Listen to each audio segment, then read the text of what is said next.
बस अब और नहीं चल सकते। 12 घंटे हो गए भूखे पेट लगातार चलते हुए। सिर्फ 12 घंटे ही हुए ना, कोई भी आराम नहीं करेगा। सब चुपचाप चलो। नहीं साहब, अब अगर हम चाहें भी तो साहब हमारे पैर साथ नहीं देंगे। भगवान के लिए साहब थोड़ी देर आराम कर लेने दीजिए। जिस मजदूर के पैर उनका साथ नहीं देंगे, उनके पैरों को इस बंदूक की गोलियों से इनाम दूंगा। अब चलो सब। संभाल कर चाची। बच्चा खुद का ख्याल रख सकती है, तुम्हें इसकी चिंता करने की जरूरत नहीं है, समझे? चलो अभी, अब चलो।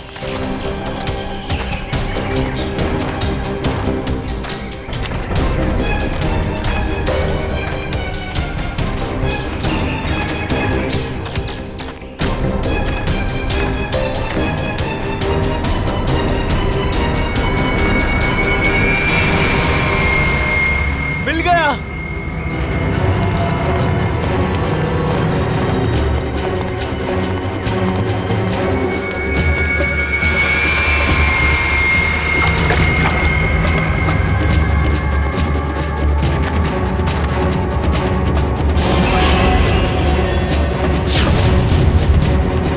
तुम सबने मेरी बहुत मदद की, अब तैयार हो जाओ अपने इनाम के लिए।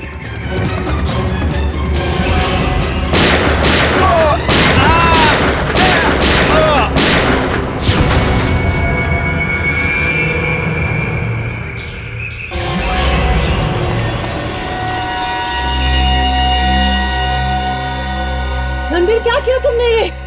इन्हें इनकी वफादारी का इनाम दे दिया मैंने। ये कैसा इनाम है रणबीर? अब तुम दोनों को तुम्हारी बेवफाई की सजा दूंगा।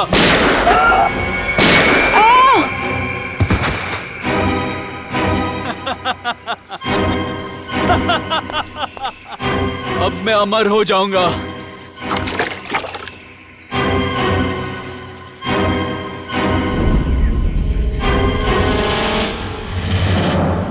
धन्यवाद दोस्तों आप सबका, जो अपना कीमती वक्त निकाल कर यहाँ आए और दिल खोलकर सामान खरीद कर इस नीलामी को कामयाब बनाए।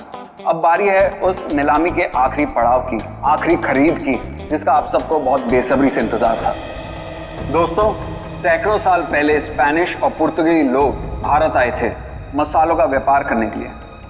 ये डायरी उसी वक्त उसी दौर की है, और इस डायरी की खास बात यह है कि इसमें क्या लिखा है मुझे नहीं मालूम, और मुझे तो क्या किसी को भी नहीं मालूम सिवाय इसके मालिक के।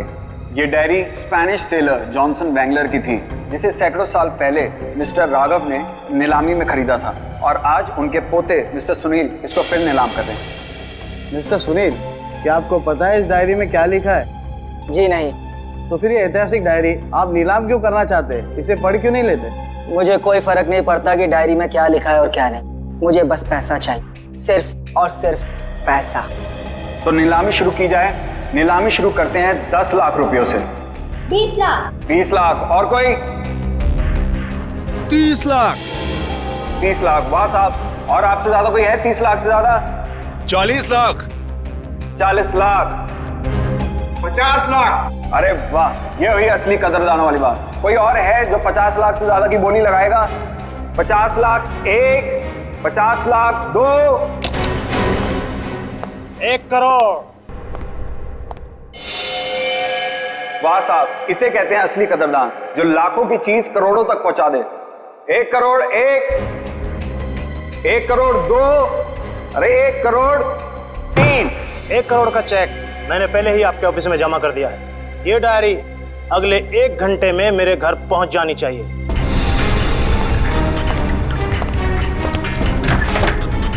तो जानता नहीं तूने डायरी नहीं, अपनी मौत खरीदी है, मौत।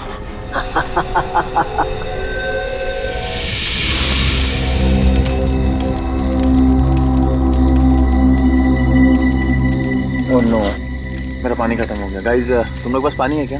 अरे यार, मेरा पानी तो शाम को ही खत्म हो गया था। अरे तो बताना था ना, ढाबे पे भर लेते। ऐसे ही सो जाओ ना यार, कल सुबह तक की तो बात है। यार प्यासे रहता हूँ, मुझे डरावने सपने आते हैं। अनिकेत, ये डरावने सपने और प्यास का क्या कनेक्शन है भाई दवे? पता नहीं, पर मुझे पानी पीना है यार। तू सुधरेगा नहीं, सो जा। यार तुम लोग तीनों के तीनों कुंभकर्ण।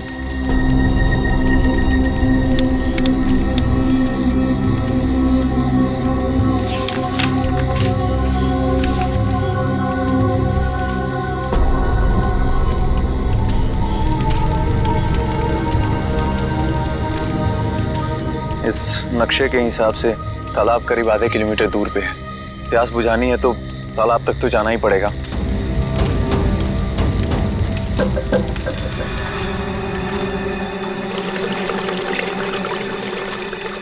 ये पानी की आवाज आ रही है, लगता है तालाब कहीं आसपास में ही है।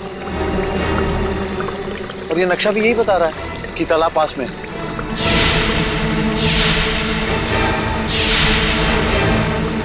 बचाओ बचाओ। ये चीख कैसी है? अरे ये अनिकेत कहाँ चला गया? कहीं ये उसी की चीख तो नहीं? अनिकेत अनिकेत अनिकेत अनिकेत अनिकेत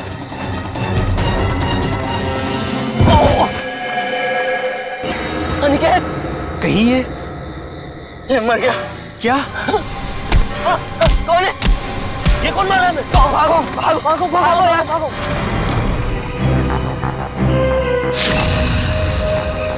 सर तो किसी भारी चीज से वार किया गया है।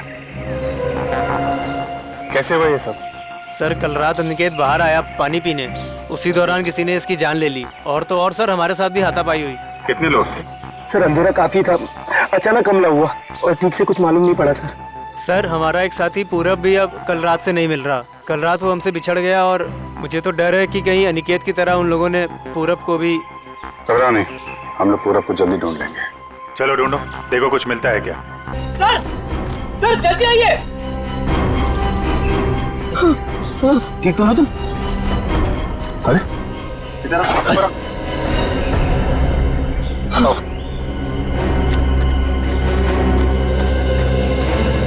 Sudeep, yes sir. प्लीज इधर आइए।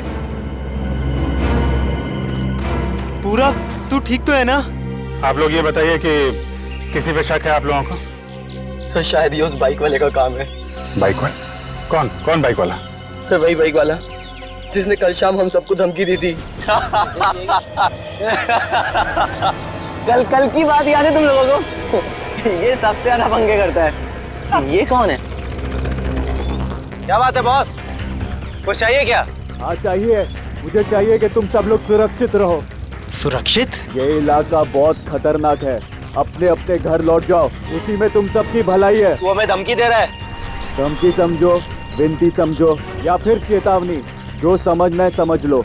मेरा फर्ज था तुम्हें सचेत करना, जो मैंने कर दिया। अब अगर मौत के मुंह में जाने का इतना ही शौक है तो खुशी से जाओ। सर शायद वो 100 किलोमीटर से हमारा पीछा कर रहा था, और जिस ढाबे पे हम लोग रुके थे सर वो भी वही रुका था।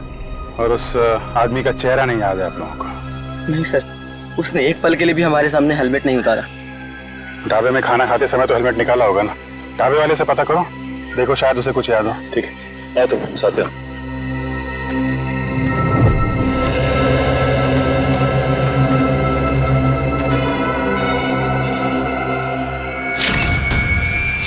खून? खून की बूंदें? मतलब कोई जख्मी आदमी भागा यहाँ से। सर लेकिन खून बहुत ज्यादा नहीं है, जो भी है उसे ज्यादा चोट नहीं आई होगी। सर ये देखिए, घसीटने के निशान हैं। मतलब उन दोस्तों के अलावा कोई और आदमी भी था जिसको उन मुजरिमों ने मारा और फिर उसे घसीटते हुए यहाँ से ले गए। सर ये रास्ता तो सीधा मेन रोड की तरफ जाता है। इसका मतलब जो भी गुनहगार था उसे इस जंगल और रास्ते का पूरा ज्ञान था। हाँ, तभी तो रात के अंधेरे में भी यहाँ पहुँचने में कोई गलती नहीं की उन लोगों ने। ये टायर के निशान, ये तो किसी बड़ी गाड़ी के लगते हैं।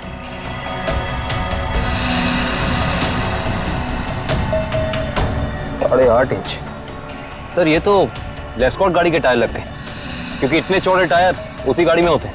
मतलब वो मुजरिम कार में बैठ के भागे, फिर वो बाइक वाला, वो तो कार में बैठ के आया नहीं होगा, नहीं तो हेलमेट क्यों लगाता है? एक काम करो, आगे जो टोल नाका है वहां जाके पता करो ये लेस्कॉट गाड़ी वहां से गुजरी है क्या? जी सर। तब तक मैं यहाँ देखता हूँ कुछ और मिलता है क्या।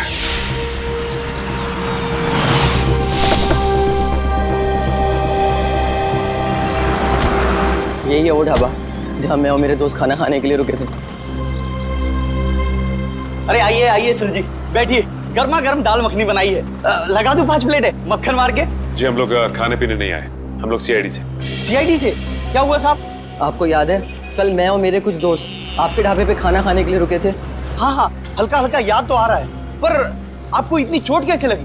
कल रात इनके ऊपर हमला हो गया और उस हमले में इनके दोस्त अनिकेत की मौत हो गई। हे भगवान, ये हो क्या रहा है आजकल?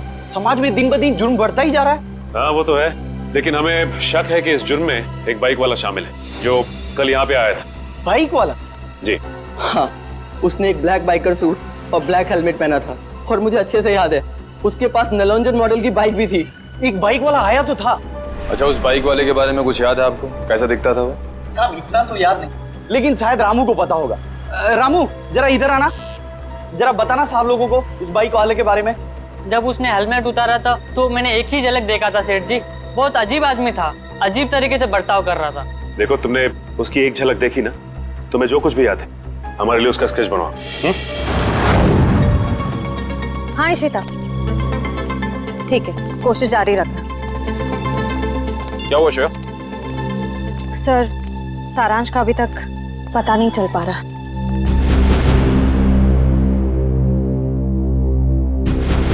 हमें सारांश जरूर मिल जाएगा।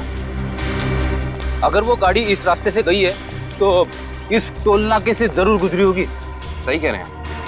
अरे भाई साहब, यहाँ कल रात में 3 बजे के आसपास कोई एस्कॉर्ट गाड़ी निकली है यहाँ से? पता नहीं सर, मेरी तो दिन की शिफ्ट होती है, रात की शिफ्ट वाला शाम को आएगा। भाई साहब, ये जो सीसीटीवी कैमरा लगा है ये तो 24 घंटे ऑन रहता है ना? जी हाँ सर। इसकी फुटेज देख सकते हैं? फिर आप? हम लोग सीआईडी से। हाँ हाँ, देख सकते हैं। आइए।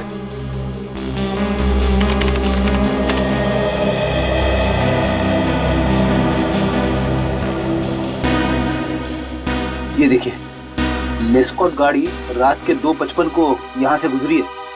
लगती तो वही गाड़ी है। जरा रिवाइंड करिए। एक मिनट पॉज कीजिए। अरे, ना तो ड्राइवर दिख रहा है और ना ही गाड़ी की नंबर प्लेट। थोड़ा जूम कीजिए। ये क्या लिखा है? Car on rent.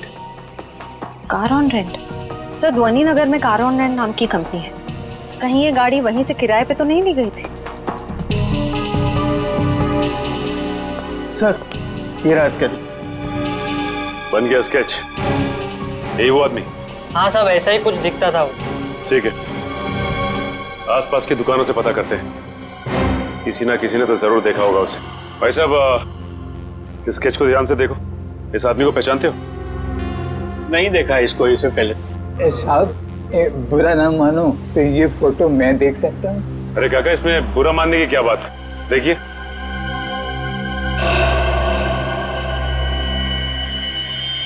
ये कैसे हो सकता है? नहीं, ये नहीं हो सकता, ये नहीं हो सकता, असंभव, असंभव। अरे काका, क्या नहीं हो सकता? क्या संभव है? ये नहीं हो सकता, रणवीर वापस नहीं आ सकता। काका, इस आदमी का नाम रणवीर है? हाँ, मैं उसे अच्छी तरह जानता हूँ, कभी नहीं भूल सकता उसे। काका, इस आदमी के बारे में आप जो कुछ भी जानते हैं प्लीज हमें बताइए। बहुत पुरानी बात है, तकरीबन 73 साल पहले मैं जब बच्चा था तो एक रात को मैंने उसे अपने पिताजी से बातें करते हुए सुना था। मदन, मेरी बात मानो। अगर तुमने मुझे उस तालाब को ढूंढने में मदद की तो तुम्हारी जिंदगी हमेशा हमेशा के लिए बदल जाएगी। मेरी जिंदगी जैसी भी है ठीक है, आप मुझे इस सबसे दूर ही रखें तो अच्छा होगा। देखो, इस इलाके से जितनी अच्छी तरह तुम परिचित हो वैसा इस गांव में कोई नहीं है। इनकार मत करो, तुम ही मुझे मेरी मंजिल तक पहुंचा सकते हो। ये सिर्फ मेरा सपना ही नहीं, मेरा जुनून भी है। बहुत ही गलत जुनून चुना है आपने रणवीर जी। अगर आप प्रकृति के नियमों के खिलाफ जाएंगे तो प्रकृति आपको कहीं का नहीं छोड़ेगी। वो जगह शापित है, शापित। ना जाने कितने लोगों की जान ले चुकी है। भूल जाए अपने सपने को। क्या तुम भूल सकते हो अपनी बीवी को, जो इस वक्त अस्पताल में जिंदगी और मौत के बीच में झूल रही है? नहीं ना? वैसे ही मैं अपने सपने को नहीं भूल सकता। जरा सोचो, अगर वाकई उस तालाब के पानी में मौत को हराने की ताकत है तो तुम्हारी पत्नी को एक नई जिंदगी मिल सकती है। सोच क्या रहे हो मदन? हम एक दूसरे की मदद से अपने आने वाली जिंदगी को सुधार सकते हैं। तो बोलो, मंजूर है?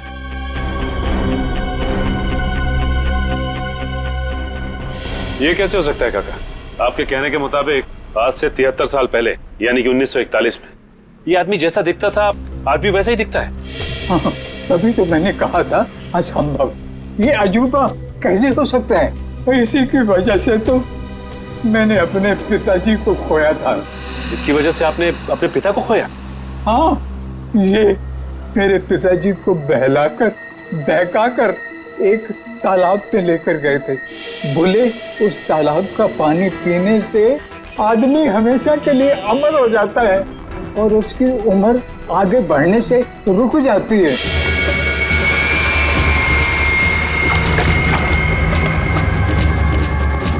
ये कैसा तालाब है काका?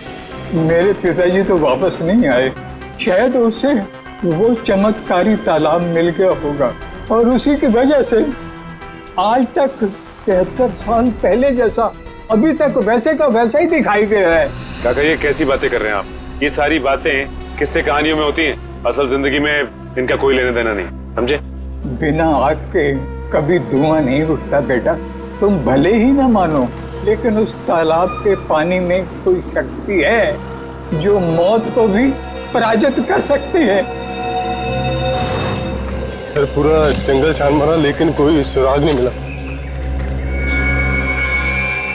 एक मिनट वो देखो, ऐसा लगता है यहाँ हाल फिलहाल में ही खुदाई हुई है। तो देखो। Yes sir.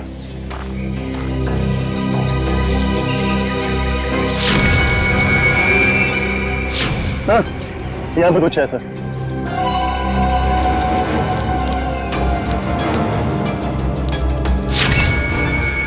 माय गॉड, ये तो सालों पुराना कंकाल लगता है। सर मुजरिम लाशों को जंगल में दफनाते थे ये तो पता था, पर पहली बार मुजरिम इतना सालों पुराना कंकाल जंगल में दफनाने आए। पता नहीं वंश, दफनाने आए थे या फिर। ये सफेद रंग की लेस्कॉट गाड़ी आप ही के यहाँ से किराए पे ली गई थी? माफ कीजिए सर, इस फोटो में कार की नंबर प्लेट नहीं दिख रही है, इसलिए बता पाना मुश्किल है कि कार किसने किराए पर ली थी। अरे भाई कमाल करते आप, है तो आप ही की कंपनी की गाड़ी ना, नंबर प्लेट ना सही कुछ और देख के पहचान लीजिए। सर 100 से ज्यादा गाड़ियां हैं हमारी कंपनी में और इसी मॉडल इसी रंग की करीब 20 गाड़ियां हैं। सर इस तरह बता पाना मुमकिन नहीं है।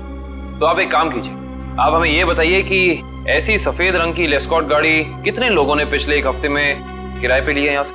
1 मिनट सर।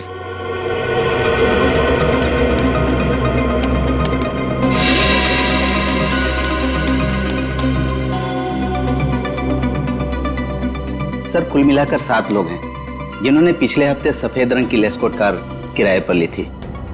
गुड, अब हमें इन 7 की पूरी जानकारी चाहिए। ठीक है सर। देखते हैं क्या पता चलता है।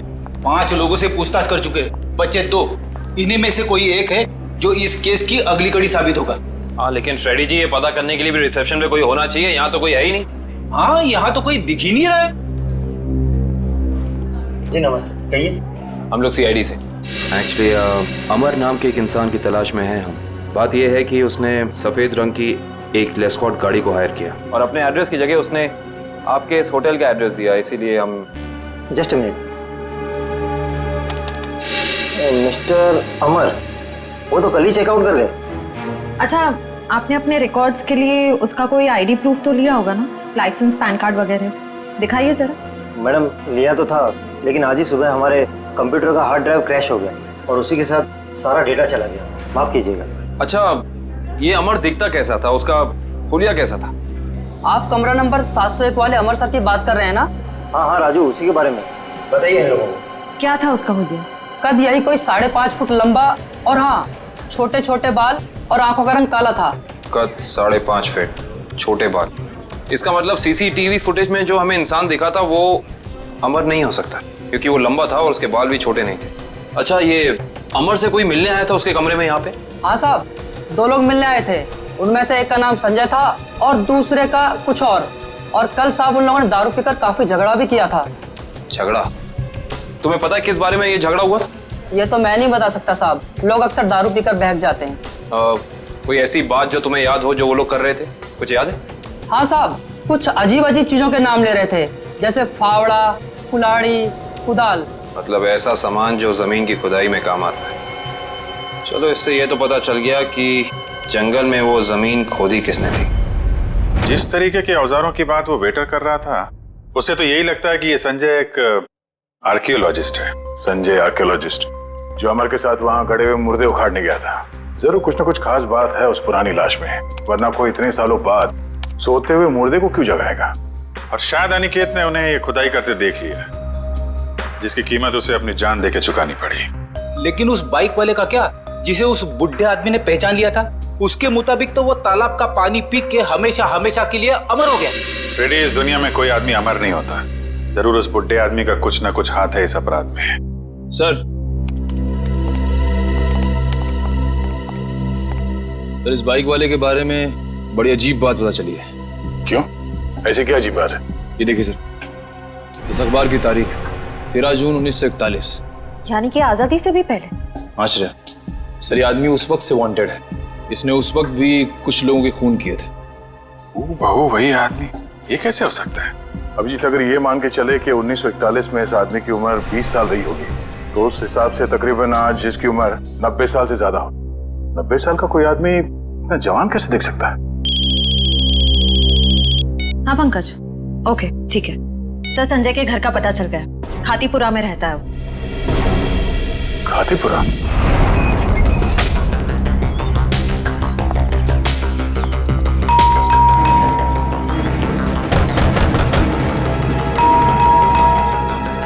लगता है संजय को हमारे यहाँ आने की खबर लग गई होगी, इसीलिए भाग गया होगा। भाग कर जाएगा कहाँ?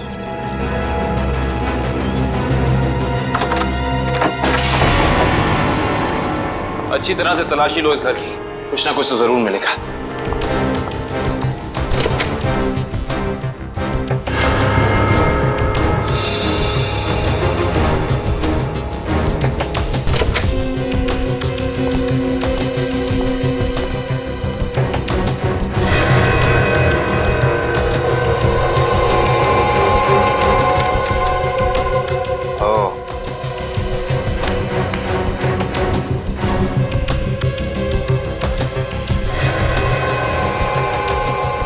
सर, आश्रया, सर ये देखिए, संजय का पासपोर्ट, इस पे काफी सारे देशों के वीजाज लगे हैं। तो लगता है इस भाई साहब को सैर सपाटे का बहुत शौक था।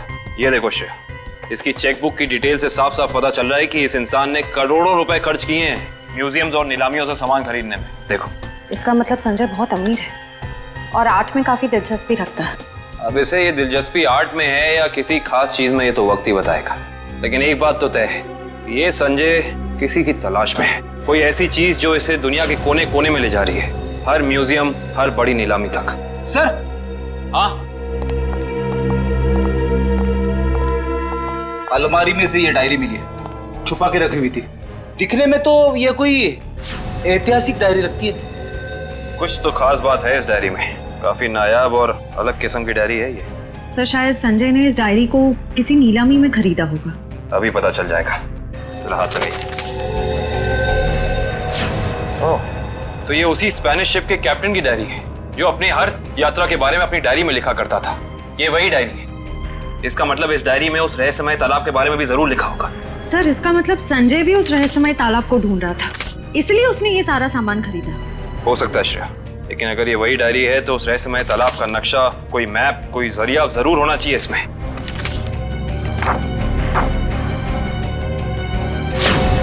कमाल है, इस डायरी में तो ऐसा कुछ भी नहीं है, कोई नक्शा, कोई जरिया, कोई रास्ता, कुछ नहीं।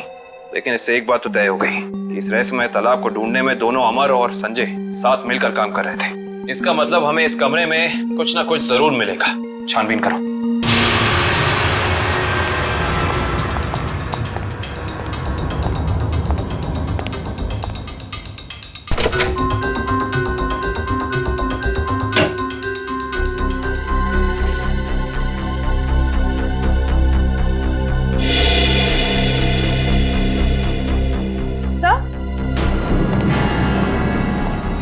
देखिए, क्या बता?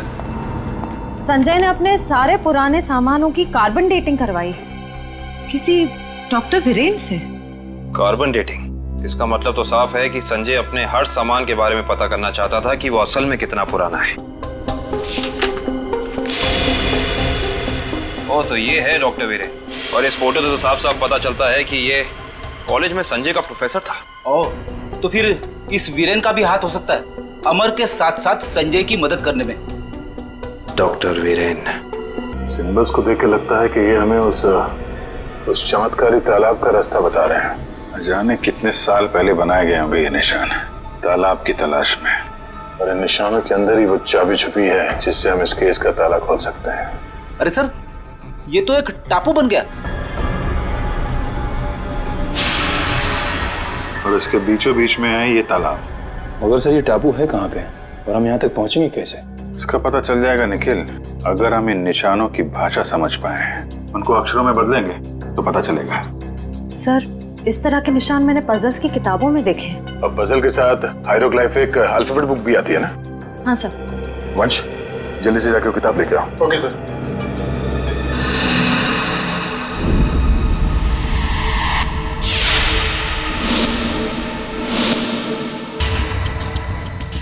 ए, इस किताब में जो अक्षर दिए गए हैं उसके हिसाब से तो ये बन रहा है ANDAVIA, अंदाविया।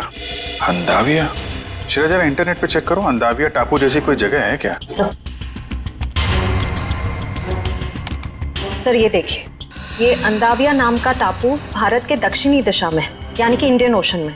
मगर सर, यहाँ लिखा है कि ये टापू बिल्कुल खाली है, यहाँ कोई नहीं रहता। और इस टापू का मौसम और वातावरण रहने के अनुकूल नहीं है। अब समझ में आया कि किसी को ये चमत्कारी तालाब मिला कैसे नहीं। तो इस केस का अंत इस अंदाविया टापू में ही होगा।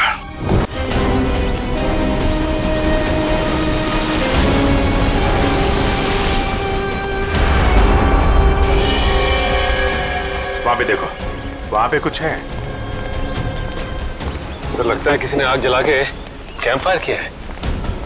वही लोग होंगे जो तालाब की तलाश में यहाँ पे आए थे।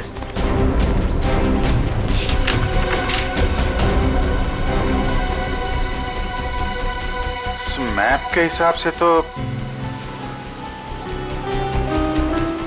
उत्तर दिशा में करीब 7 किलोमीटर अंदर है वो तालाब। एक काम करते हैं, यहाँ से सब लोग अलग अलग हो जाते हैं। किसी को कुछ भी मिलता है फौरन एक दूसरे को इन्फॉर्म करेंगे। ओके? Yes sir. सचिन,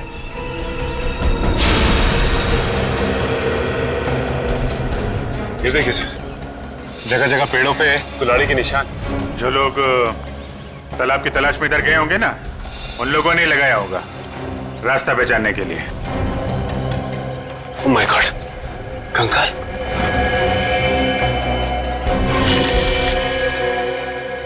न जाने कितने साल पुराना मुर्दा है ये।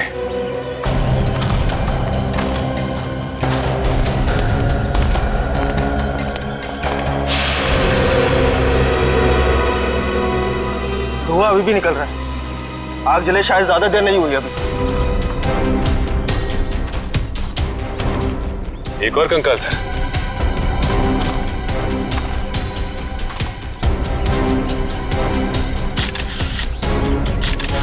सर, जिंदगी देने वाले तालाब ने न जाने कितने लोगों की जानें ले ली है।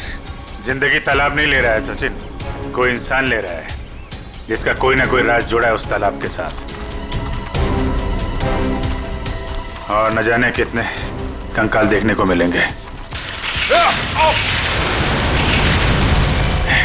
ये तो ट्रैप है, कोई आ रहा है।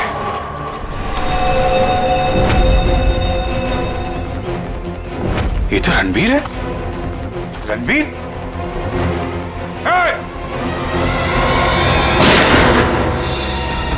गोली चलने की आवाज इस तरफ से आई।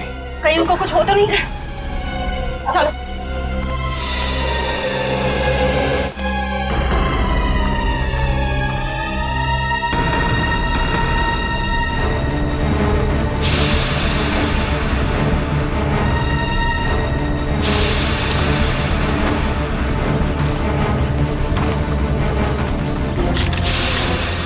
घबराइए मत, मैं आप पे गोली नहीं, मैंने इस पे चलाई थी जो आपको मारना चाहता था। तुम रणवीर हो ना? रणवीर तो मेरे दादाजी का नाम था। मैं आकाश हूँ। आकाश, तुम्हारी शक्ल बिल्कुल तुम्हारे दादाजी से मिलती है। हाँ, ये बात पहले कई लोग बोल चुके हैं मुझे। मगर तुम अपने दादाजी की तरीके से चमत्कारी तालाब के चक्कर में कैसे पड़ गए? 2 महीने पहले मैं ये देश में भी नहीं था, यूएस में लॉ की पढ़ाई कर रहा था कि अचानक मेरी मुलाकात संजय से हुई। वो इस तालाब और मेरे परिवार के संबंधित कुछ जानकारी चाहता था। अच्छा, तो तुमने संजय को अपने दादाजी के बारे में बताया? हाँ, मगर मुझे कोई अंदाजा नहीं था कि ये तालाब कहाँ है। और संजय से बात करके मेरी उत्सुकता भी बढ़ गई। और इसलिए तुम इंडिया चले आए ताकि संजय पे नजर रख सको और उस तालाब तक पहुंच सको जिसके चक्कर में तुम्हारे दादाजी यहाँ आए थे।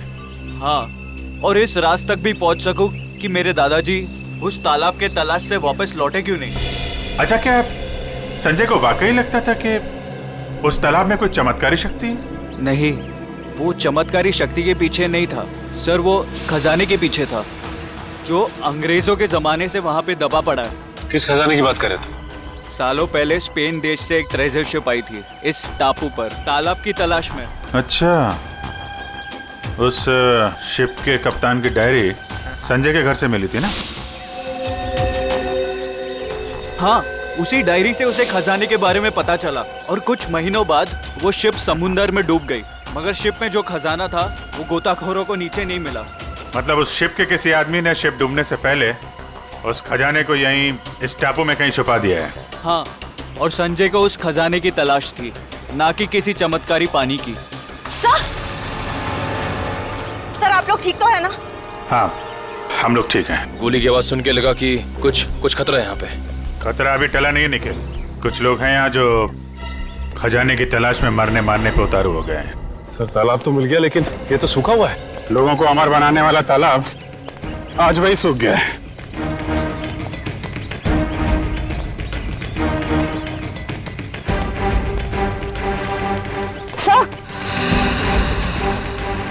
सोने का सिक्का? सोने का सिक्का? मतलब खजाना था यहाँ पे? सर, इसका मतलब वो आदमी खजाना लेके ये लोग इस तरह से निकल गए बाहर। सर, ये रास्ता तो टापू के दूसरे हिस्से जाता है। मैं भी वहीं से आया था और उन लोगों की नाव भी वहीं पे थी। टापू की दूसरी तरफ? हाँ, रोकना होगा उन्हें। जल्दी आओ तुम लोग, आ जाओ आ जाओ।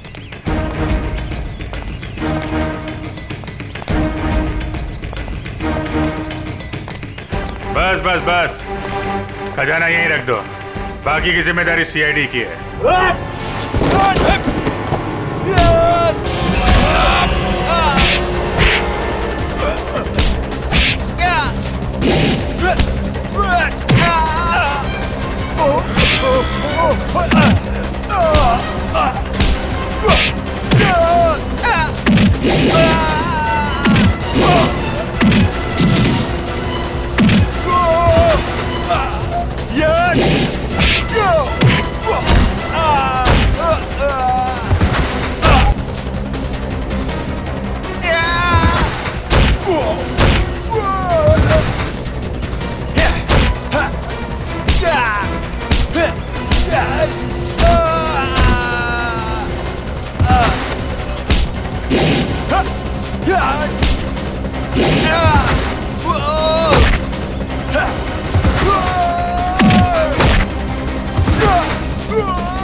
तो तुम हो इस खेल के खिलाड़ी।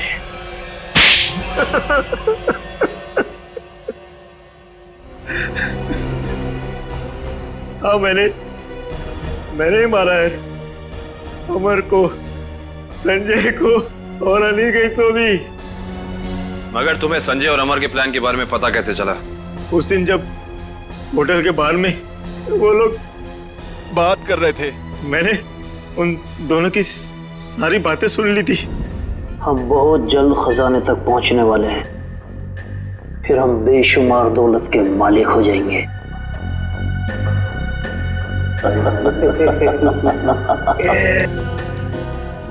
ओ, तो उन दोनों का पीछा करते करते तुम वहां जंगल तक पहुंच गए। हाँ, अमर और संजय वहां खुदाई कर रहे थे। मैं अपने आदमियों के साथ वहां पहुंच गया और अमर की खुद पिटाई की। संजय डर गया और इस बात के लिए राजी हो गया कि खजाने का पता लगाकर वो मुझे उसका 90% दे देगा। और अनिकेत ने तुम्हें ये जुर्म करते हुए देख लिया तो उसका भी खून कर दिया तुमने। हाँ, उसकी तो किस्मत ही खराब थी, बेमौत मारा गया। और जब संजय मुझे उस गुफा तक ले गया, मेरा काम खत्म हो गया। उसे जिंदा रखना मैंने जरूरी नहीं समझा। किस्मत तो तुम्हारी खराब है। जिस खजाने की लालच में तुमने इतना बड़ा गुनाह किया, उसका 1 रुपया भी खर्च नहीं कर पाओगे तुम। फांसी होगी तुम्हें।